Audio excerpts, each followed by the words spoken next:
Muchísimas gracias, Sofi. Por favor. Bueno, y para empezar a analizar estos anuncios que fueron proporcionados por el presidente Javier Milei durante el día de noche en la cadena nacional, donde se habló de un presupuesto 2026 que va a seguir teniendo como norte el superávit fiscal, independientemente de que se han anunciado fuertes subas presupuestarias para distintas áreas, educación, salud, discapacidad, jubilaciones y demás. Trajimos un economista para analizar esto y cuál va a ser el impacto en definitiva, cómo se traduce, con qué se come, explicado para Boquita. Buen día, Ramiro, ¿cómo estás? ¿Qué tal? ¿Cómo estamos? ¿Todo bien? Bienvenido. Todo bien, por suerte bien. ¿Cómo viste la cadena nacional anoche? Bien, el mensaje es claro, el respeto al equilibrio de las cuentas públicas, sería por tercer año consecutivo, Sí. y sería por primera vez en más de un siglo en Argentina que tiene equilibrio en las cuentas públicas. Si sumamos, a ver qué implica esto, porque ya acumula un tiempo importante. 3 años de equilibrio en las cuentas públicas implica un ahorro en porcentaje del PBI de 15 puntos. ¿Por qué? El 2023, el último año de gestión de Alberto y Massa, dejaron un déficit fiscal del Tesoro Nacional nada más de 5 puntos del PBI. Entonces, el primer año, y después estaba el Banco Central que tenía un déficit fiscal de 10 puntos del PBI, en total sumaban 15. Pero limitémonos lo que mira el presupuesto, que es el Tesoro Nacional, ahí estaban 5 puntos del PBI, eso se llevó a cero desde el primer minuto de gestión y por lo tanto te generó en el primer año ya un ahorro de 5 puntos. Si vos lo multiplicás por los 3 años, ¿no? El 2024, el 2025 y ahora el presupuesto 2026, son 3 años de equilibrios en las cuentas públicas e implica un ahorro de 15 puntos del PBI. Y esto macroeconómicamente hablando, ¿qué significa? Primero, un ahorro, una mejor gestión del Estado que permitió un ahorro de 90.000 millones de dólares. Sí. ¿No? ¿Por qué? Porque estos 5 puntos del PBI son equivalentes a 30.000 millones. Sí. Entonces, 3 años van a ser 90.000 millones de dólares de ahorro en la gestión pública. O, por ejemplo, también ese ahorro implica que vos no necesitaste ni emitir pesos por un equivalente a 90.000 millones de dólares para financiar un déficit, ni tomar deuda pública por el equivalente a 90.000 millones de dólares. Es decir, finalmente el equilibrio en las cuentas públicas logra eso, que no haya inflación porque no hay emisión y que no aumente la deuda pública porque no es necesario directamente. Claro. Entonces, eso es el principal norte, la cuestión macroeconómica más relevante en la presentación del presupuesto, que ya te digo, marca un hito histórico, porque es la primera vez que por 3 años de manera consecutiva el Estado va a tener equilibrio, y es la primera vez en un siglo directamente que se propone estar en equilibrio. Claro, que estas son las cosas que quizás me parecen lo más interesantes, que es todos estos aumentos presupuestarios que se prevén se pagan con superávit. Se pagan con el superávit. Se pagan, mira, con crecimiento, en el sentido de que el presupuesto está hablando de un crecimiento para el año que viene, creo que en torno al 5%. Sí. Los privados, el relevamiento de expectativa del Banco Central, que levanta las proyecciones privadas, también esperan crecimiento para el año que viene. Sí. O sea, los privados estarán en torno a 3, el oficialismo estará en torno al 5%. Pero bueno, el crecimiento económico es lo que va a permitir finalmente de que hay mayores recursos del Estado y que puede aumentar erogaciones de gasto público sin comprometer el equilibrio en las cuentas públicas. Claro. ¿No? Ese es el secreto de toda esta cuestión de fondo, si querés. Sí. Y después también marcó de que el equilibrio no va a ser una foto y nada más, sino también que va a ser dinámico. En el sentido, si hay más recursos, se podrá, como que todo el día se va a estar acomodando a la dinámica macroeconómica para nunca poner en jaque lo más importante, que es equilibrio en las cuentas públicas. Claro. ¿No? Entonces, eso es interesante, porque si se recauda más, se va a poder gastar más porque no va a comprometer el equilibrio fiscal. Y también para el otro lado, ¿no? Si finalmente se crece menos y se recauda menos, bueno, se ajustará también. Pero lo importante es, como cualquier casa de familia, buscar primero un equilibrio para no estar endeudándose con la tarjeta, para no pidiéndole al vecino plata por simplificarlo. Sí, tal cual. Y te hago una pregunta, porque viste que últimamente en este clima electoral además se habla mucho, se empieza a escuchar de distintos sectores. La macro está muy bien, pero yo todavía no lo veo en la micro. ¿Qué le dirías a esa gente? A ver, primer punto. Sí. este año y medio ya hay logros muy importantes, principalmente que se abortó una hiper, no solo se abortó una hiper, sino que la inflación bajó desde el 300% al 30%. Sí. ¿No? Pero, sí, bajó un 90% el ritmo del proceso inflacionario. Claro. Y las proyecciones hacia adelante, o sea, si Argentina continúa con el equilibrio fiscal y en consecuencia sigue en esta lógica que el Banco Central deja de emitir, fíjate que el presupuesto ya habla de una inflación que busca el 10%, pero privados en el relevamiento de expectativa de mercado que hace el Banco Central, también las proyecciones son hacia la baja, de una inflación en torno al 15%. Sí. Es decir, que todas las proyecciones, tanto del oficialismo como las privadas, apuntan a una tasa de crecimiento positiva para el año que viene y, por lo tanto, sería el segundo año de crecimiento. Argentina rompería este ciclo de que no logra crecer 2 años consecutivos, algo que no sucede desde 2011, Sí. ¿no? Al margen de la pandemia, que el rebote demoró 2 años para estar en el mismo lugar previo a la pandemia. Y bueno, y el proceso inflacionario, que las proyecciones, si querés, el gobierno está hablando en torno a poco más del 10%, los privados están en torno al 15%, lo cual cualquiera de estos números es mínimo la mitad de lo que estamos viajando hoy de inflación, o sea, bajaría del 30 al 15 para tener una idea, lo cual te está mostrando de que el escenario, nadie tiene la bola de cristal, así que nadie le va a pegar el número exacto, pero todos están hablando de mayor crecimiento para el año que viene y que todavía continúe bajando fuerte la inflación porque no deja de ser de 30 a 15. Claro. En este contexto político, quizás un poco más turbulento, con la oposición que está arremetiendo a full, incluso con alguna interna dentro de la Libertad Avanza, ¿cómo afecta este juego político a la economía y concretamente a los mercados? A ver, el peronismo tiene un problema que toda su gestión macroeconómica, y te estoy hablando desde el primer peronismo, ¿no? Sí. Que es una tragedia siempre, macroeconómicamente hablando. Y no es broma, en serio. Sí, No, sí. Siempre es que sí. el peronismo... Siempre es trágico. El peronismo siempre hace exactamente la misma receta. Es decir, lo que vimos, por ejemplo, con el kirchnerismo, es una casi copia calcada de la política económica del primer peronismo. Es decir, reventar absolutamente todas las cajas del Estado y matar a impuestos al sector privado a punto tal de aniquilar el crecimiento económico. Claro. Eso también fue el primer peronismo. El primer peronismo también terminó con el control de precios, con controles cambiarios, con controles sobre las importaciones, con un déficit fiscal desbocado, con emisión monetaria, con el reviente del Banco Central. Porque si hay algo que caracteriza al peronismo, es el reviente del Banco Central. Exacto. No queda nada, lo aniquilan directamente. Las reservas después de la primera presidencia de Perón quedaron en cero. Las reservas del Banco Central después de la tercera presidencia de Perón quedaron en cero. Las reservas del Banco Central, después de que pasó Cristina, quedaron en cero, y después Alberto Fernández logró un récord histórico. Después de Dejaron Alberto en negativo. Fernández quedaron en negativa. Sí. Y después, no solo eso desde el lado del activo, desde el lado del pasivo, no paran de emitir.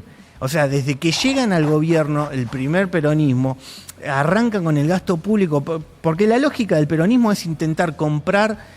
No intentan ganarse el electorado con buena gestión. Se intenta comprar al electorado con dádiva, con populismo. Claro. Entonces, la lógica de hacer política es reviente del gasto público. Todo el día es aumentar el gasto público, porque no importa si tenés superávit, déficit, si rompiste el Banco Central, si mataste el sector privado, no importa nada. Él quiere una lógica de intentar a comprar absolutamente todos los votos con gasto público. Eso lleva una carrera de gasto público que nunca lo logran frenar, y por eso el peronismo siempre aumenta el proceso inflacionario, o si querés lo duplica. O sea, antes de que llegue el peronismo, Argentina tenía 1 dígito de inflación. Llegó el peronismo, 2 dígitos de inflación anual. Después, en la tercera presidencia, de 2 dígitos de inflación, salta a 3 dígitos de inflación. El famoso Rodrigazo, que no es otra cosa que lo más parecido, o si querés, de donde se inspira el plan Platita, en el sentido de que fue eso. nuevamente, claro, fue exactamente, el Rodrigazo fue la explosión inflacionaria del plan Platita de la tercera presidencia de Perón, que llevó la inflación al 400%. Y fíjate que ahora Alberto Fernández y Massa llevaron la inflación al 300%. O sea, estuvieron a punto. O sea, hicieron exactamente lo mismo, que es nuevamente un reviente del gasto público, todo financiado con emisión monetaria, hasta aniquilar las reservas del Banco Central. Obviamente, ahí termina todo en una en una gran devaluación, Claro. que en el 74 lo llamaron Rodrigazo y en el 2023 lo llamamos plan Masazo. Claro, tal ¿no? cual. Entonces, Sí, entonces, ¿a qué punto voy nuevamente lo que te digo? El peronismo es un partido que ya tiene casi un siglo de historia. Siempre que fue gobierno fue tragedia, salvo en el menemismo, salvo en la primera presidencia de Perón. Disculpame, salvo en la primera presidencia de Menem. Y voy de que el mercado ya los conoce. Y encima, si las caras que están intentando, las caras no se renuevan, son las mismas canciones y con las mismas caretas, Sí. es decir, listo, ya esto es una tragedia. Si el soviético es la primera cara del peronismo nuevamente, voy a decir, wow, pero pará, este hombre no es el que fue ministro mientras destruían las estadísticas públicas en Argentina. Sí. Punto no menor. Solo en dictaduras se destruyen las estadísticas en un país. No existe un país democrático que destruya las estadísticas, salvo el peronismo. Claro. Es la única situación donde un país democrático destruyó las estadísticas públicas fue nada más que en Argentina, bajo la gestión del peronismo, bajo la gestión de Cristina Kirchner en su última presidencia. Claro. No existe. A ver, ¿quién destruye las estadísticas públicas? Por ejemplo, Cuba. Claro. Cuba, todo el relato de Cuba es no, porque en Cuba va re bien, bla, bla, bla. ¿Y por qué? Y si no hay estadísticas públicas, ¿para qué? Para poder vivir del relato, Claro. Claro. ¿no? Entonces, los únicos, andaba a averiguar qué sucede en Venezuela. No hay estadísticas O en públicas. Corea No, del no Norte. existe. O en Corea del Norte. En Corea del Norte prohibieron las palabras hamburguesa y... sí, prohibieron la palabra hamburguesa porque era demasiado americana.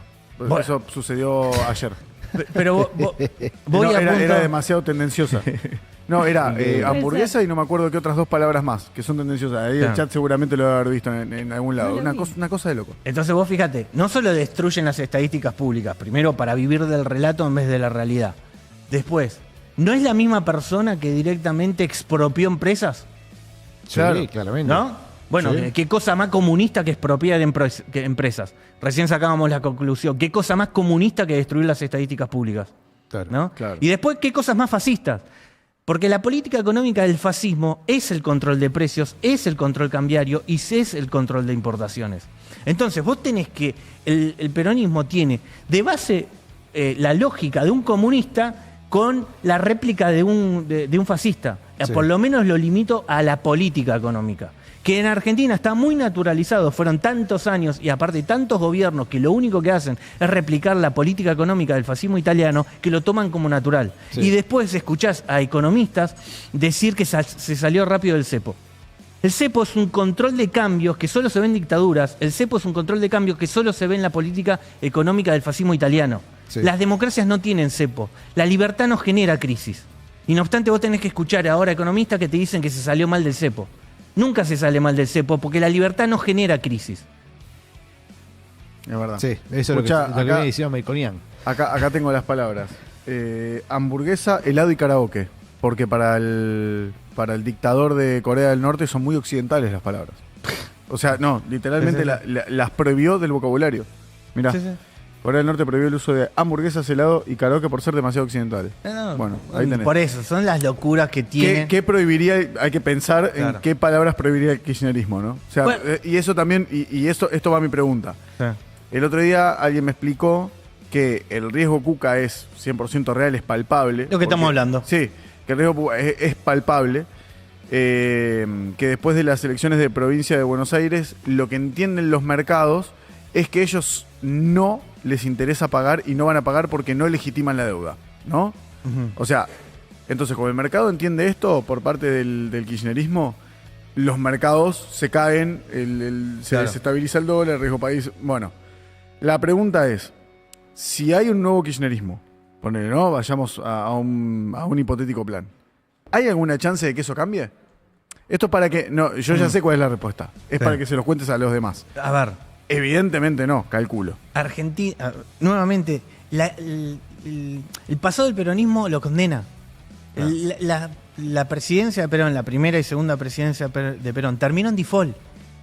Ellos mismos terminan declarando el default de la deuda porque se patinan absolutamente todo y quedan sin reservas en el Banco Central. Ya después no tienen manera de pagar. Claro. La tercera presidencia de Perón terminó en default. Cristina Kirchner, que arrancó, si querés, en default, porque nunca, o sea, el kirchnerismo deuda externa en el exterior no pueden prestar directamente porque a los comunistas no se le presta. Tan simple como eso. Claro. Es decir, como un comunista a Cuba, ¿conoces algún país que le preste a Cuba o conoces algún país que le preste a Venezuela? Nadie. Bueno, nadie le presta al peronismo Nadie del en su sano exterior. juicio les prestaría plata. Nadie le presta. Bueno, por eso, ojo, igualmente, si bien el peronismo no toma deuda en el exterior, revienta a los bancos locales a punto tal que los llena de pasivos públicos y después, por eso desaparece el crédito cuando está el peronismo. Viste que el sector privado no tiene crédito cuando gobierna el peronismo, justamente porque lo que hacen es, bueno, técnicamente hasta nacionalizan los depósitos, en el sentido de que, bueno, dado que el exterior no me van a querer prestar, porque a mí no me presta nadie, listo, no importa. Yo manejo las reglas del mercado interno, bueno, vamos a hacer una cosa. Los bancos no le pueden prestar al sector privado y por eso desaparece, y todo el ahorro y todos los depósitos me lo van a tener que prestar a mí. Sí. ¿No? Entonces, bueno, ¿y qué hicieron con eso? Finalmente, el aumento de la deuda pública por esta vía, es decir, llenar de papeles a los bancos. Recuerden las LELIC, las LEVAC, recuerden todos los títulos públicos que están adentro de los bancos.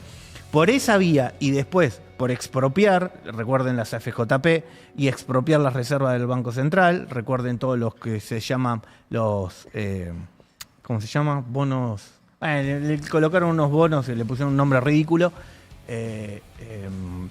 Entonces, la suma de todo eso, es decir, expropiar a banco, expropiar al Banco Central y expropiar los ahorros de las AFJP, todo eso lo cambiaron por títulos públicos y la deuda pública durante el kirchnerismo, durante los 4 gobiernos que tuvieron, aumentó en 300.000 millones de dólares del stock total que hoy son 500.000, o cuando asumió Javier Milei, el stock de deuda pública eran 500.000 millones de dólares. ¿Qué quiero decir con esto? Que el 60% de toda la deuda pública de Argentina la tomó el kirchnerismo, principalmente expropiando a los propios argentinos, robándole las reservas al Banco Central, robándole los ahorros en las AFJP y robándole todos los depósitos al cambiarlos por papelitos, llenarlo a todos los bancos de papelitos, y por eso no había crédito en Argentina. Claro. Pero para cierro con esto, porque voy a tu pregunta. La pregunta era... Si en algún momento ellos buscarían de cambiarlo. El tema es que por más que entiendo, ¿no? Claro. Que por más que vos intentes cambiarlo, ya saben lo que vas a hacer. O sea, van a entender que tu estrategia es nula porque no hay forma de que cambies. Es un siglo de historia. Los chabones no pueden cambiar. Es un siglo de historia. Se quedaron en el tiempo. Los flacos estos viven en el pasado, viven de ideas que solo se encuentran entre los escombros del muro de Berlín. No tienen nada más que ideas soviéticas en la cabeza o fascistas en lo económico. No lo explayo en el resto porque la palabra fascista es muy fuerte, pero en lo económico se tienen que hacer cargo de que los controles cambiarios, los controles de las importaciones, los controles que usualmente, todas esas prohibiciones, ponen muchas prohibiciones porque después el negocio de ellos es vender las libertades. Sí, ¿no? claramente. O sea, el negocio de ellos es, todo está prohibido y después yo te vendo de a poquito las libertades, ¿no? O así como se quedaban entre ellos, usualmente después las libertades se las quedan nada más que los amigos del poder, así como se quedaban las vacunas en su momento, ¿no? Sí, Si vos fijate que no había vacuna para nadie, solo para ellos. Bueno, en las economías de cepos que usualmente hace el fascismo o hace el peronismo, no hay libertades para nadie salvo para ellos. Claro. Ellos sí tienen un acceso a poder importar o un acceso a poder acceder al mercado cambiario. Bueno, todas esas locuras no se puede despegar. El mercado ya las conoce muy bien porque es un siglo de historia y el mercado no le puede creer. Si no cambian ni siquiera las caretas, ¿cómo le vas a creer que cambian al menos el discurso? Por eso colapsa el mercado cuando ganan ellos. Claro, y te sumo. No hay ningún dirigente que lo cambie. Porque viste que a veces las caras... vos haces un cambio de acuerdo a la cara que pones. Claro. Entonces... Ponele que igual la cara no sea tan peronista como la que acostumbra, no deja de ser oposición. O sea, eso es lo que tiene. Que por más que cambies hasta la cara y hasta que esa persona incluso esté involucrada en otro tipo de partido político, otra ideología, lo ven como un riesgo igual. Eso por lo menos lo que me habían dicho.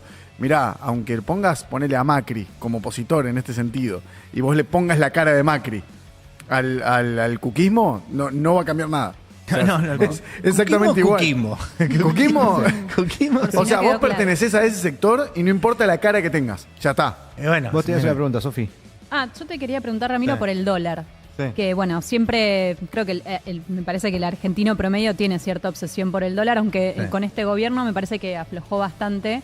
Pero digo, superó el tema de la banda, está más alto. ¿Qué nos puedes decir al respecto? A ver, primero lo estructural y después lo coyuntural. Ok. Lo estructural, dado que el Estado está en equilibrio, dejó de emitir el Banco Central y el Banco Central finalmente empieza a liberar todo, en el sentido de a ir liberando el mercado cambiario y después le puso bandas, así como a una bicicleta se le pone ruedita como para que se andar Sí. y después las bandas se van abriendo como para que cada vez tenga más libertad y finalmente que suceda lo que sucede en el resto del mundo, que las monedas flotan Sí. directamente. Entonces, Argentina está en la transición, si querés, de un mercado cambiario que logre la liberación plena como sucede en cualquier democracia. Sí.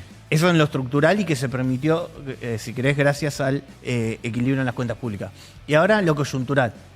Lo importante de que flote y lo importante de que se libere el mercado cambiario y que se liberen todos los precios de la economía es que la economía se ajusta rápido al nuevo contexto. El nuevo contexto evidentemente es con mayor riesgo político y ese mayor riesgo político terminó devaluando la moneda, aun cuando se hizo un ajuste monetario muy importante, aún así la moneda se devaluó un 30% desde que casi se liberó el mercado cambiario a la fecha que toca la banda superior. Claro. ¿Qué quiero marcar con esto? Que justamente con los precios libres en la macroeconomía, hoy entre ellos, ya te digo, si el tipo de cambio ya se evalúa un 30%, es que algún movimiento tiene, o sea, no será una liberación plena porque todavía estamos con bandas, pero evidentemente es un rango que le permitió una devaluación del 30%, ese 30% que hizo. Bueno, si cambió el riesgo político, cambió el valor de la moneda argentina. Mientras más olor a cuca, más se devalúa la moneda. Eso es tan ¿Sabes simple por como qué? eso. Te lo consultaba porque uno lee medios y bueno, ve noticieros un poco para hacer como un clipping y es como que te escandalizan o te asustan o te alertan cuando el dólar supera la banda.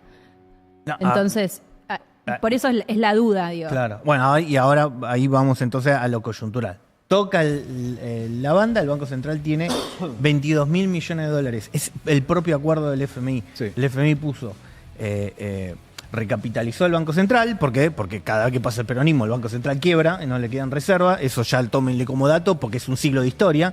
Entonces, como se salía de un gobierno peronista, el Banco Central se había quedado sin reservas, se hace un acuerdo para recapitalizar el Banco Central. Ese acuerdo permitió recomponer en 15.000 millones de reservas el Banco Central y justamente para que vaya liberando el mercado cambiario. Se va liberando el mercado cambiario, se le pone una banda, un techo para acotar la devaluación, que vamos ya a un 30% de devaluación, lo que te estaba marcando, y ahora es difícil que directamente están los dólares del fondo para que el Banco Central intervenga porque el FMI le dio los dólares para que haga eso. Claro. Dice, mirá, podés flotar, si hay mucha incertidumbre electoral, vos ponemos una banda. Esa banda hoy, bueno, el dólar ya tocó, está ahí por tocar la banda superior, pero te hace de que nadie ponga en duda porque la banda superior, porque el Banco Central tiene, ya te digo, por el FMI 15.000 millones de dólares, pero el total de dólares que podría utilizar son 22.000 millones de dólares. Claro. Entonces eso acota, al menos hasta las elecciones, toda posibilidad de movimiento del tipo de cambio por arriba de la banda. Bien, Eso no. Ok. perfecto. Bueno, está buena la aclaración. Estamos hablando de la economía Sí. que se viene, pero también tenemos que hablar de algunas cosas también que se vienen en el caso de que haya satisfactoriamente una ampliación del bloque de Libertad Avanza y aliados dentro del Congreso. Y para eso le vamos a dar la bienvenida a Hernán Saibane, abogado. ¿Qué tal, Hernán? ¿Cómo estás? ¿Cómo estás? ¿Todo bien? Todo bien, todo bien. Bueno, vos tenés un proyecto muy interesante con el que estás trabajando con Lilia, Sí, que tiene que ver con el tema de las falsas denuncias. Sí, nosotros estamos trabajando, pues bueno, hay otros proyectos. Sí. Hay uno de Carolina Lozada, ahora sacó uno Patricia Vázquez también, la Sí. diputada. Había uno de Romina Díaz. Lo que pasa es que ninguno trataba una problemática de fondo. Igual son varios proyectos que estamos trabajando con Lilia. Son Sí. Uno que es el de falsas denuncias, otro el de impedimento de contacto Sí. y otro modificación de las leyes de violencia doméstica. Bien. ¿Está bien? Dentro del cual se incluye la 26485, que es lo de la violencia contra las mujeres. Sí. Obviamente estamos esperando tener buenas elecciones en octubre para poder Impulsar estos paquetes, porque sí, si no es como... Si no, hay que sacar proyectos como el día del salame, no sé, correntino. No sé, hay un video muy bueno que está Lacha con Javier, donde Javier empieza a leer esos proyectos y Javier se pone loco.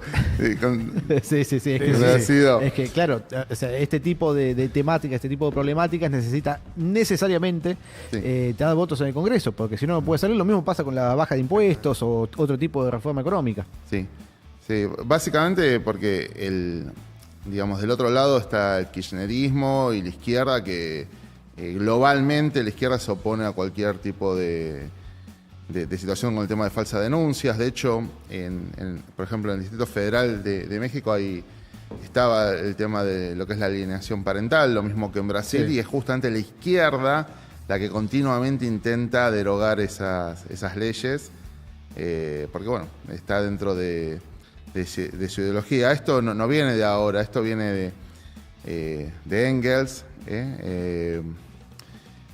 La familia, la propiedad privada y el origen del Estado, algo así era el libro de cerca de 1900, creo que era 1894, donde Engels es el que meten abajo de la alfombra. Es el marxismo realmente es de Engels, no es de Marx. Marx murió y el que siguió escribiendo fue Engels. Pero ¿qué pasa? ¿Por qué a Engels lo meten abajo de la alfombra?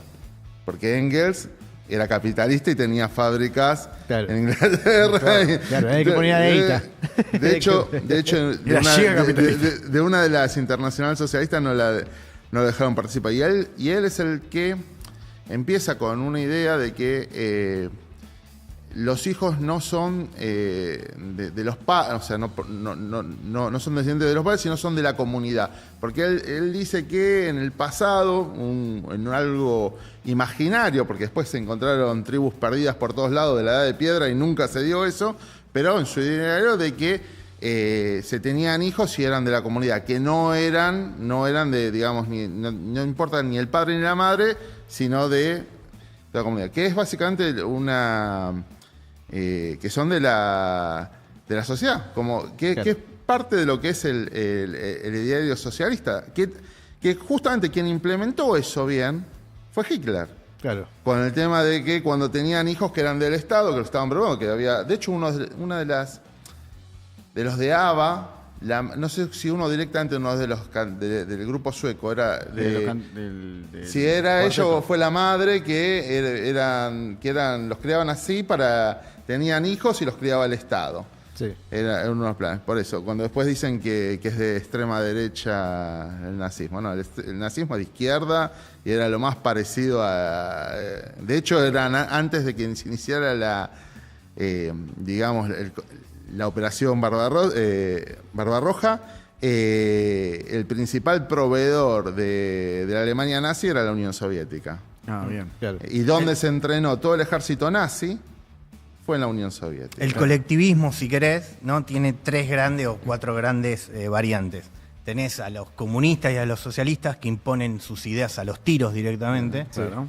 Después tenés justamente a los fascistas que imponen las ideas intentan imponer sus ideas a los palazos directamente. Sí. Y después tenés la socialdemocracia. Cuando cae el muro de Berlín, la izquierda se empieza a civilizar, se empieza a alejar de estas ideas tan comunistas y fascistas y se empiezan a encontrar en la socialdemocracia. Tal es así que se quisieron separar de estas ideas que le tuvieron que poner el nombre socialdemocracia. O sea, tuvieron que poner democracia porque Tuvieron que aclararlo de entrada. Lo tuvieron que aclarar de entrada, que decir, muchachos, tenemos las mismas ideas, pero ya no las vamos a palos. imponer a los tiros como los comunistas, ya no las vamos a imponer a los palazos como los fascistas, vamos a intentar utilizar las herramientas democráticas para poner las mismas ideas colectivistas. Sí. Entonces, por eso, el fascismo no deja de ser una variante dentro del mundo de las ideas colectivistas y por eso son si querés, son pro-comunistas, pero de diferente refinación a la hora de cuánto es la violencia que van a usar. Claro. Básicamente la socialdemocracia es el comunismo con buenos modales. Es el comunismo. Sí, igual hay que reconocer de que, bueno, ya está, ya lo intentan imponer al menos dentro del sistema democrático. Antes era un delirio. Claro, sí. Y de hecho, fíjate que fue tal los comunistas y los fascistas que en Europa hicieron tanta tragedia a esta gente que en muchos países de Europa directamente esos partidos políticos están directamente prohibidos. Sí. En Prohibidos están. En Polonia está prohibido el comunismo y el nazismo. Por eso están Abrazo. están justamente las ideas colectivistas que intentan imponer sus ideas a los tiros o a los palazos están prohibidas. Claro. Tan simple como eso. Y después, muchos países que tenían directamente, que le habían impuesto en su bandera los símbolos comunistas, cuando cae el muro de Berlín, hay una bandera impresionante de que directamente la sociedad, así como son tan emblemáticas la caída del muro de Berlín, como los países que se liberan del comunismo agarran una tijera de su bandera, le sacan y recortan todos los símbolos comunistas que le iban imponiendo. Claro, la hoz y el martillo. La hoz y el martillo, bueno, todo eso se fue limpiando justamente, porque todo este que te lo intentan imponer a los tiros, a los palazos, si no pregúntenle al venezolano, si no le intentan imponer el comunismo a los tiros, bueno, pregúntenle a la Italia si no le intentaron poner las ideas a los palazos limpios, bueno, los famosos camisas negras. Bueno, iba al punto ese, de que siempre a veces intenta enganchar, pero que quede claro que el fascismo es una idea bien del mundo colectivista y por lo tanto de la izquierda. Okay. Y cuando cae el muro de Berlín, ellos empiezan a cambiar. Hay lo que se llama la nueva izquierda, que está el libro de Nicolás Márquez y de Agustín Laje, que explica muy bien que empezaron a tomar los sismos, y dentro de los sismos tomaron feminismo, ecologismo, Sí. o sea, empezaron con lo más, por ejemplo, con el feminismo es súper interesante porque con el tema de la mujer empiezan, que la igualdad, además, pero en todos los países donde ellos gobiernan, Cuba, Venezuela, Corea del Norte, o como mismo fue en el bloque del Este, Sí. las mujeres no participaban, o sea, no recuerdo digamos que haya algún primer ministro o algún presidente que sea mujer de esos países. No.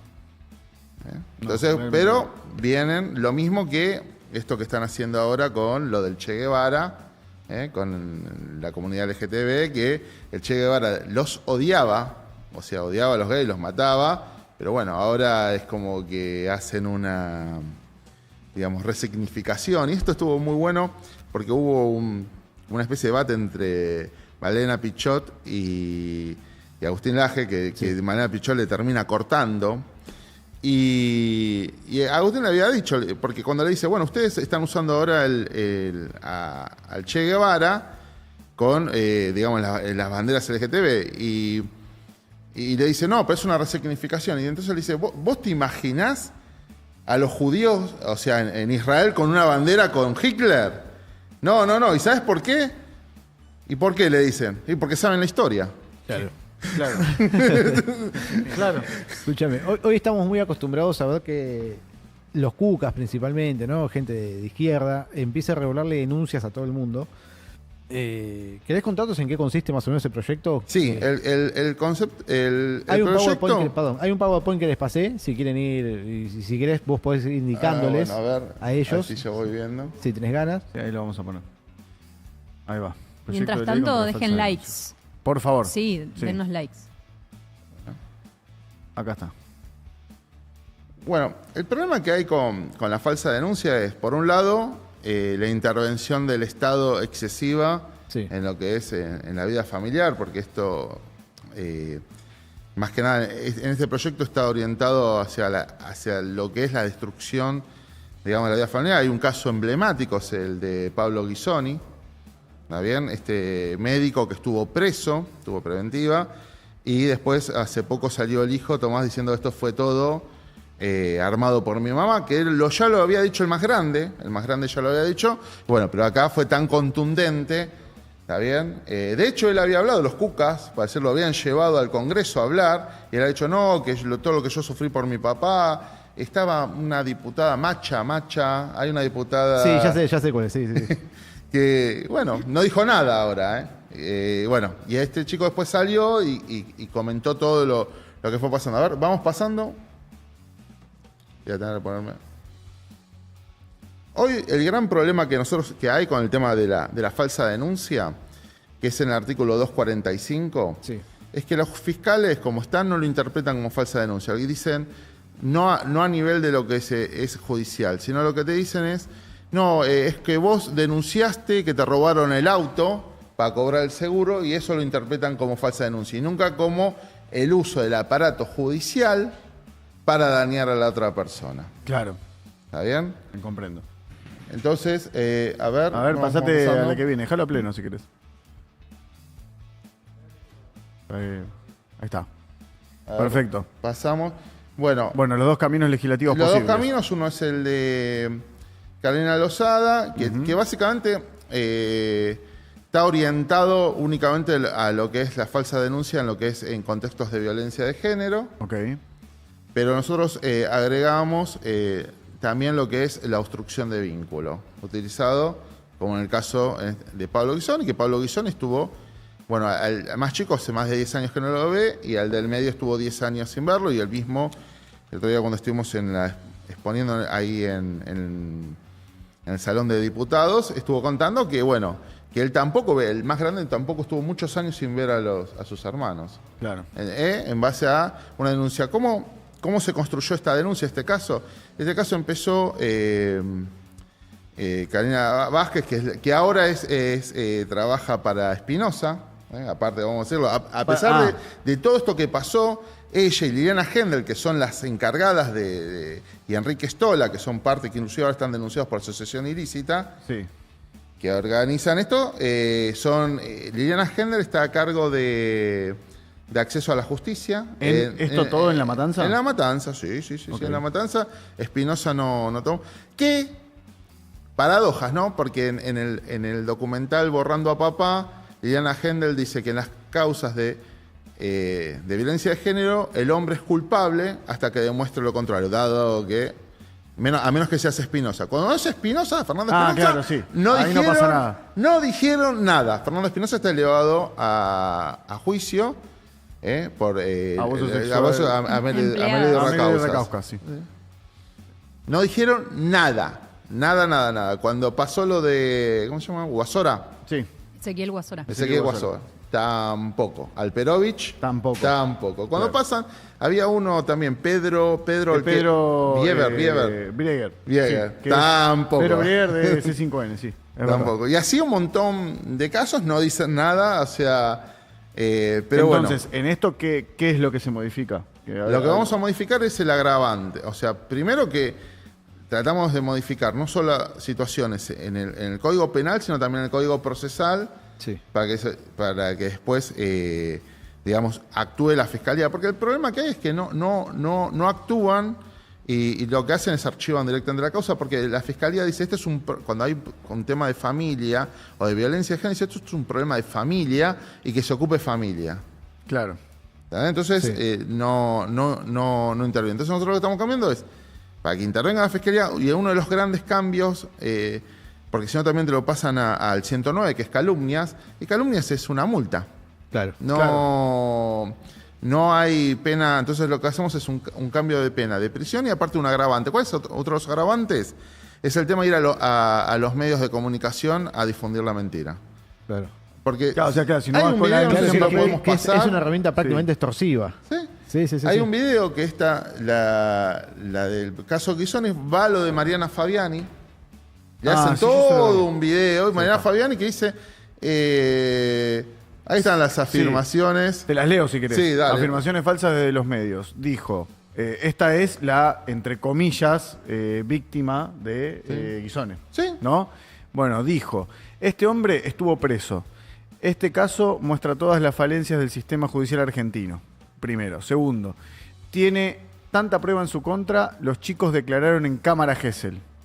Tercero, fue procesado por abuso sexual con agravantes. Cuarto, es increíble la ayuda que ha tenido dentro del Poder Judicial. Quinto, fue un secuestro por parte del Estado. O sea, ninguna de estas 5 cosas son reales o están en una denuncia. No, la denuncia se hizo. Se hizo, pero no esto. ¿Eh? No, estos detalles no están ahí. No, sí, se lo elevó a juicio. Quedó, digamos, el fiscal finalmente no terminó acusando porque no había pruebas.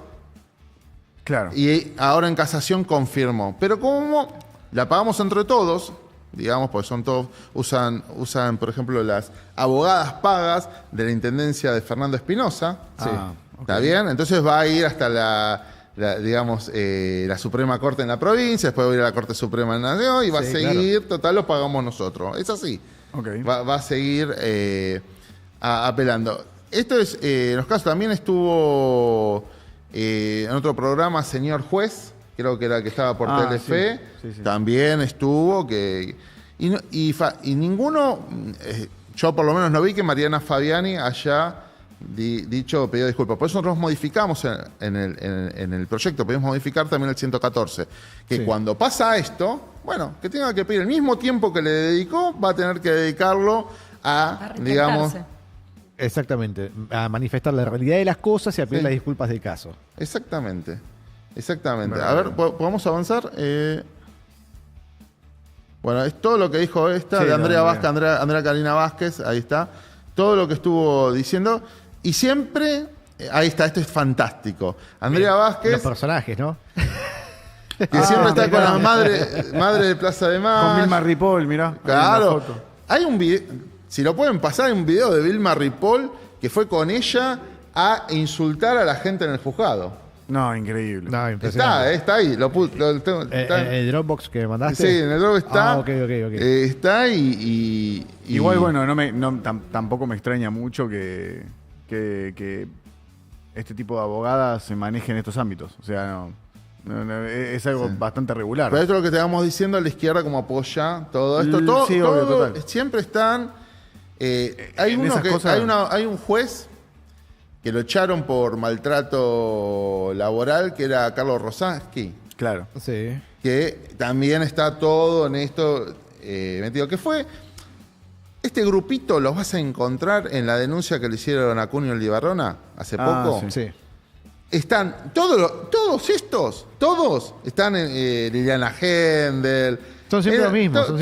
Todos están son los que formularon la denuncia. Me encantaría saber dónde estaba la izquierda cuando Melody Racauskas denunció a Espinosa por abuso sexual. ¿Querés que te cuente? Estaba truchando pericias, forzando pericias para que den mal a propósito y así poder procesar a gente que era completamente inocente, como fue el caso de Igual que el colectivo de actrices también. Sí.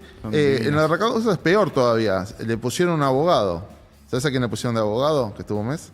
¿A quién? Yamil Castrobianchi. Ah, bueno. ¿Este es el video? A ver. Sí, no. Me dijo la doctora que, bueno, que los expedientes están a disposición de la parte si quiere tomar lista. No, la doctora tendría que haber mandado el expediente a la cámara de donde venimos, nos mandaron ellos para acá, para que le entregue a la mamá la posibilidad de pasar el cumpleaños con su hijo en un lugar digno. Porque trabaja para el padre, ¿me entendés? No tiene vergüenza. Es una jueza que no tiene vergüenza, ¿entendés? Entonces estamos podridos de la visión de poder es bien, ¿eh? Con los pibes. Acá la diputada. Son 3 hijos, normal, ¿me ¿no? entendés? Son 3 hijos, por eso vinimos a hablar por las buenas. Porque queremos que cambie su actitud. Nada más. Nada más. Vinimos a hablar. Esto es un papelón. Cualquier juez como la gente lo saca patadas igual. Sí. Pero Llamame bueno, ya mismo a la policía. Claro, lo saca por la fuerza pública. Es así porque el principio... ¿Qué había pasado acá? Andrea Vázquez hizo todo el caminito. ¿Cuál es el caminito? Primero denunció violencia de género. ¿Está bien? Sí. Quedó que era mentira y le sacan a los hijos porque los estaba empezando a hacer alienación parental. Alienación parental es llenarle la cabeza a los hijos en procesos de divorcio en contra del otro padre. Entonces, en un momento los terminan odiando. Claro. Sí. Sin razones.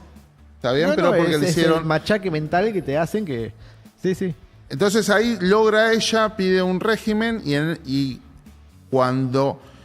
régimen de comunicación, antes era de visitas, le llevan los hijos, ahí estaba en un country, y ese día ella denuncia que había abusado sexualmente del menor, el padre.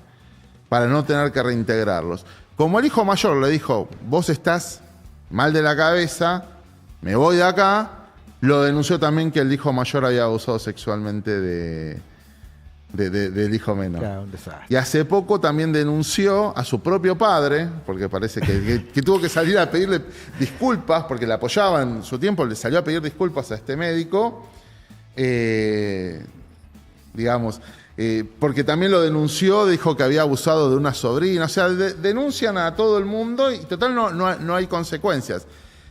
Hay una pericia hecha a esta mujer y es psicópata. Sí. Lo que pasa que la psicopatía no está penada en nuestro código, eso siempre lo dice, hay un doctor muy especializado en el tema de psicopatía, que es Hugo Marrietán. Sí.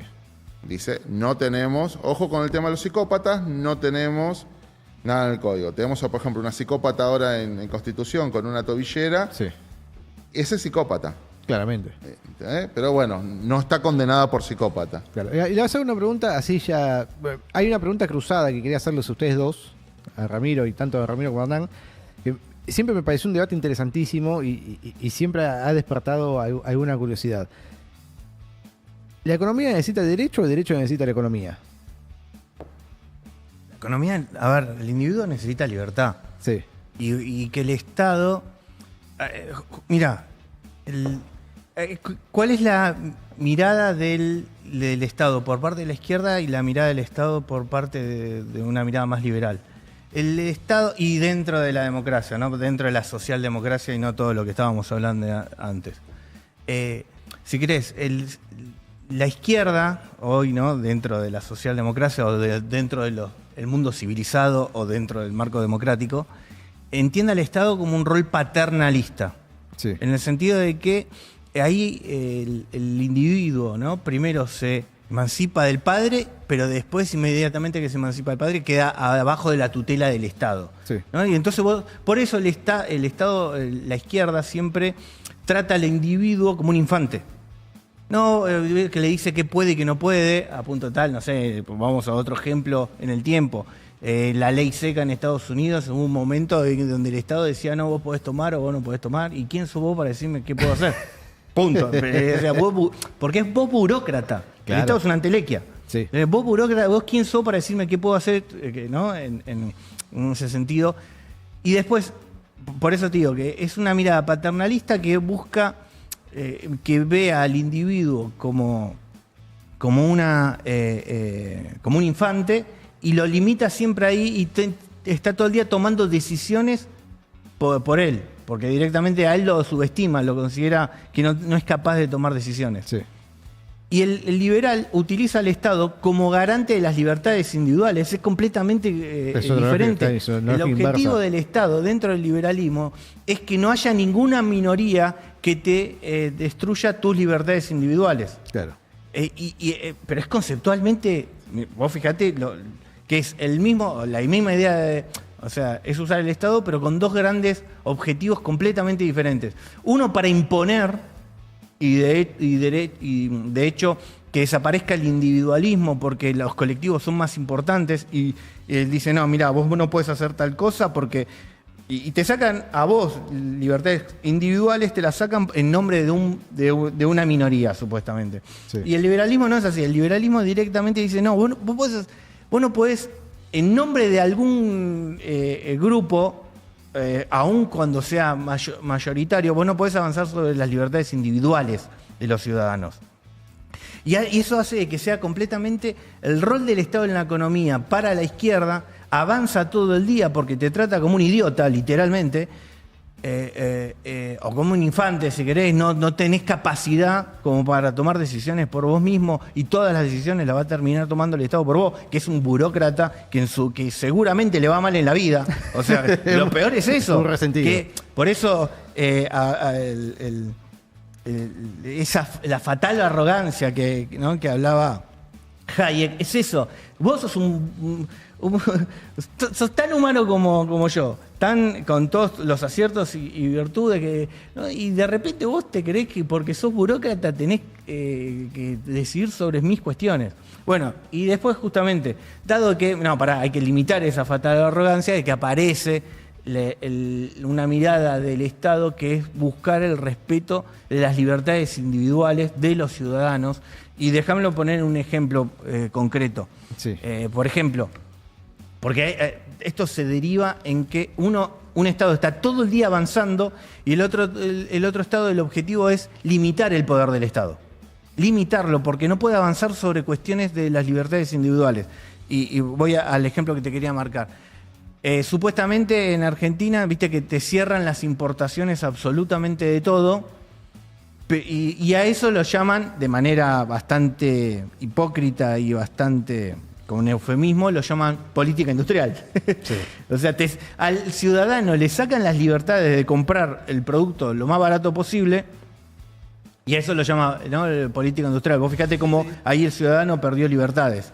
Y de este lado es, no, hermano, vos podés hacer política industrial, pero que no avance sobre las libertades individuales. Vos haces lo que quieras, pero no le podés sacar el derecho a un ciudadano a comprar un producto más barato. Punto. Claro. Entonces, ese punto no es menor. Finalmente, la izquierda mira al Estado de una manera paternalista y es un avance constante donde al ciudadano lo tratan como idiota, donde no tiene capacidad alguna de tomar decisiones y siempre es directamente...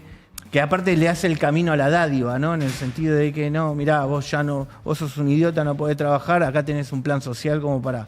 ¿no? Lo limitan directamente.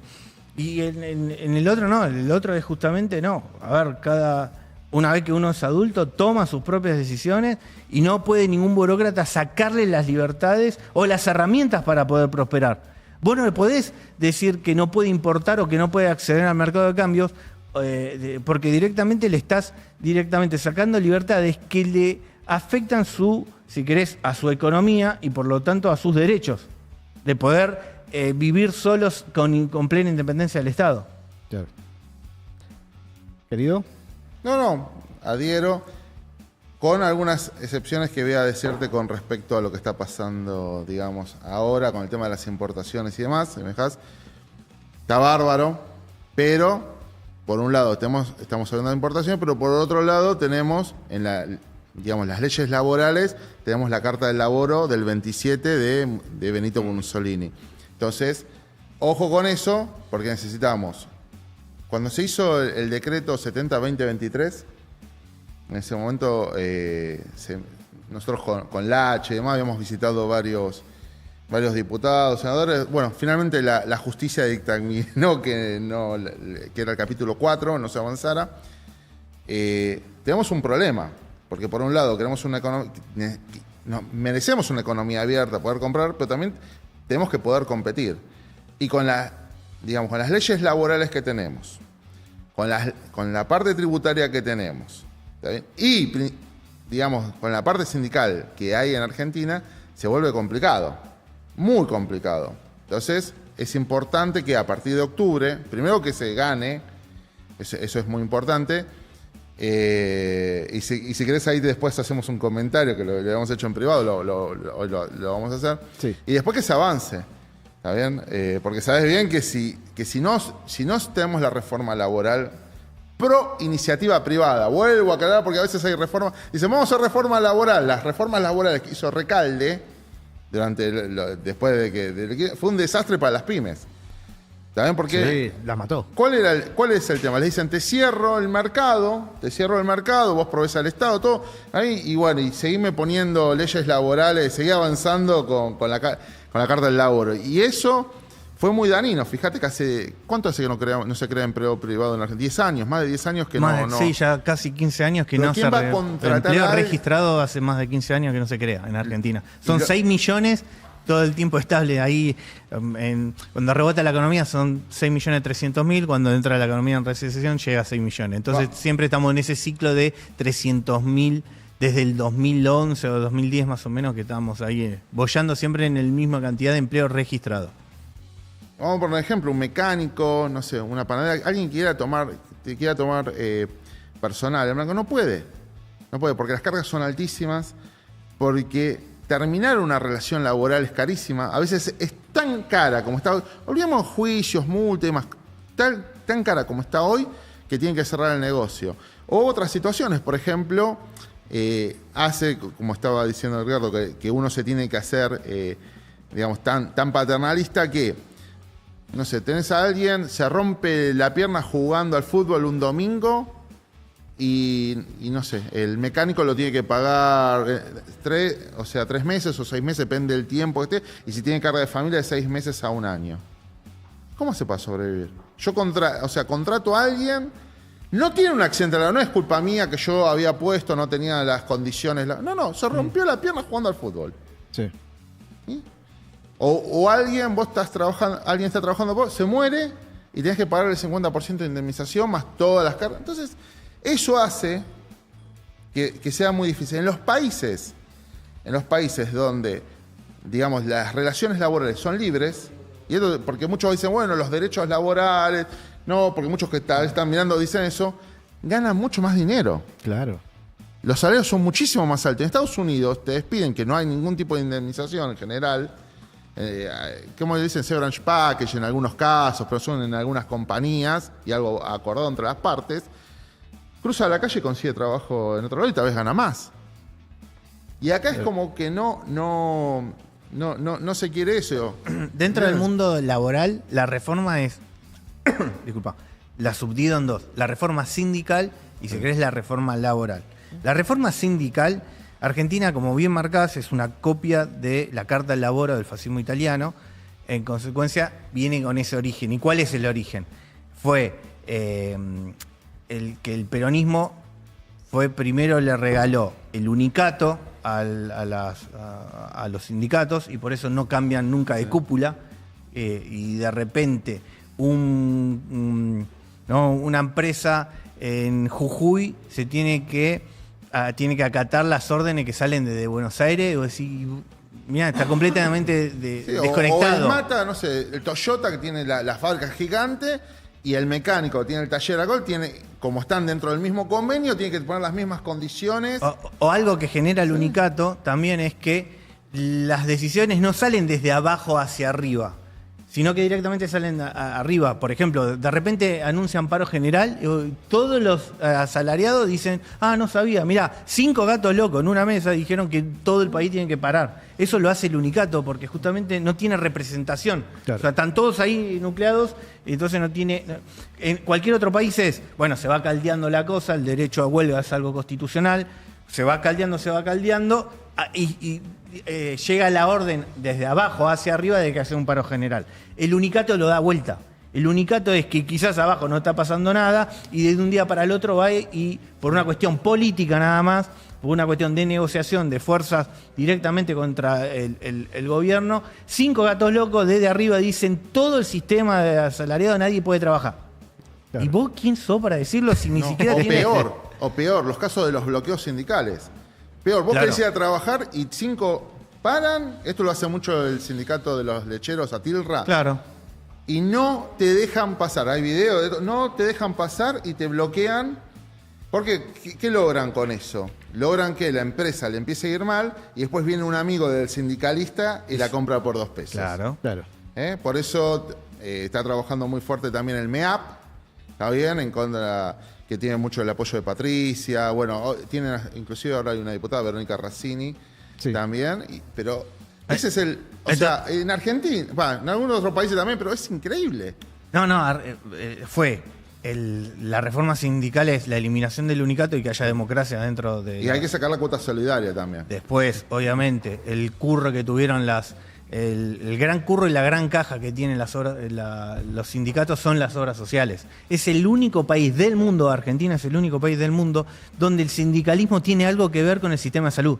Si vos lo pensás, decís, esto no tiene sentido. No, es que no tiene razón. Porque directamente desvirtúa el objetivo del sindicalismo. El objetivo del sindicalismo es defender al trabajador. Los militares, por eso se lo dio Onganía. Sí, bueno, porque el unicato se lo dio el peronismo y la dictadura, haciendo peronismo sin Perón, en el sentido que después del Rodrigazo, quiso comprar a la calle, como todos en Argentina quieren comprar la calle con plata, y directamente la dictadura va y le regala las cajas de las obras sociales. Pero después, cuando vuelve la democracia, el peronismo tiene mayorías en ambas cámaras casi siempre, absolutamente casi todo gobierno, y nunca le sacó las cajas que le regaló la dictadura. Sí. Le dejó el negocito. Y nuevamente, Argentina es el único país del mundo donde el sindicalismo tiene algo que ver con el sistema de salud. En el resto del mundo está completamente separado, justamente para que el sindicalismo solo esté en su... Obviamente que necesita su representación para la negociación, eso no hay problema, pero no por eso le vas a tener que regalar una caja, porque desvirtúa completamente el negocio. Ya no, el objetivo no es defender al trabajador, el objetivo es cuidar un negocio, es directamente cuidar las cajas de las obras sociales. Sí. Por eso no les importa al sindicalismo si cae o no cae el empleo, si se destruye o no se destruye el empleo, no le interesa nada de todo eso, porque lo único que le interesa son las cajas. Punto. Sí. Es así. Y después, como bien marcado, así, fíjate, el peronismo le regaló el unicato, la dictadura le regaló las obras sociales y después el kirchnerismo le regaló el aporte solidario. Que en el sentido de que muchos trabajadores, dado que veían que era nada más que un curro el tema del sindicalismo tal como está armado en Argentina, se empezaban a desafiliar y Cristina dijo, se están desafiliando, despreocupate, el aporte va a ser obligatorio ahora. Claro. Entonces te sacan directamente... apenas te llega el recibo de sueldo, vos ya ves ahí el impuesto Cristina que va y te saca directamente la guita para dársela a los sindicatos, eso, y porque dicen con alguna excusa en el medio, es como que imagínate que yo te obligue que tu cuota de Netflix directamente te lo saquen directamente de tu recibo de sueldo. No, hermano, sí, no. La plata primero llega a mi bolsillo y yo después decido qué hacer con la plata. Claro. Sí. Negro, querido, 100%. ¿Cómo estás? ¿Cómo va? Buen ¿Todo día. bien? Che, qué linda mesa. ¿Te muy buena mesa. lesionaste? ¿Estás lesionado? Sí, desde ayer. Oh. Pero estoy bien, no pasa nada. Muy linda mesa con distintos saberes y un lindo debate. No, muchos amigos, boludo. ¿Cómo estamos? Catiñena, el Doc salud, el Doc me ha salvado en unas cuantas ocasiones, Iván, vos sabés. Sí, estoy plenamente al tanto. Tipazo Si total. no estás Acá preso, falta humo de pucho hasta acá, cartas de No, póker, de pucho no. un par de vasitos de whisky, te Pucho digo, no. y estamos, boludo. ¿No? Es muy temprano para Es todo muy ese temprano. clima. Tremenda mesa. Es un poco temprano, sí. Iván. No, nunca es temprano Sí. para una buena carta de póker, algo de whisky. No. Nunca es temprano. nunca es Aguante el temprano. mate. No, nunca es Hasta ahora. temprano. Sofi, el Río de Palmeiras, entonces, hacer la cobertura. Sí, mañana vamos a estar en River Palmeiras. Creo que acá, Ramiro, vos sos de River. River. Sí, ¿Cómo sí, la sí, ves? sí, sí. A mí me fascina la cancha de River, es espectacular. Vamos a estar. Uno está en la cancha de River, por lejos la mejor cancha de Sudamérica. No sé, Divina. un Sí, poco, sí. pero me encanta. No es hincha, ¿no? Para nada. La cancha de River Bueno, es espectacular. y mañana les traemos todo lo que nos deje Vélez Racing. Ah, que tenemos una apuesta. Sí, yo quiero comer asado. Tenemos una apuesta, es verdad. Yo quiero comer asado.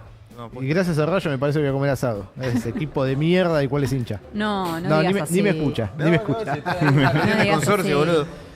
Bueno, ¿qué nos espera en la fuerza? Hoy vamos a analizar los dos candidatos para el 2027. El mismísimo Javier Milei que dio cadena nacional. Vamos a estar analizando minuciosamente la cadena nacional. Sí. Y después las cosas, las barbaridades que dijo Kichilov. Sí. Eh, Según un estudio de Jacobe, mogólico. Según lo que dijo Jacobe Mogólico.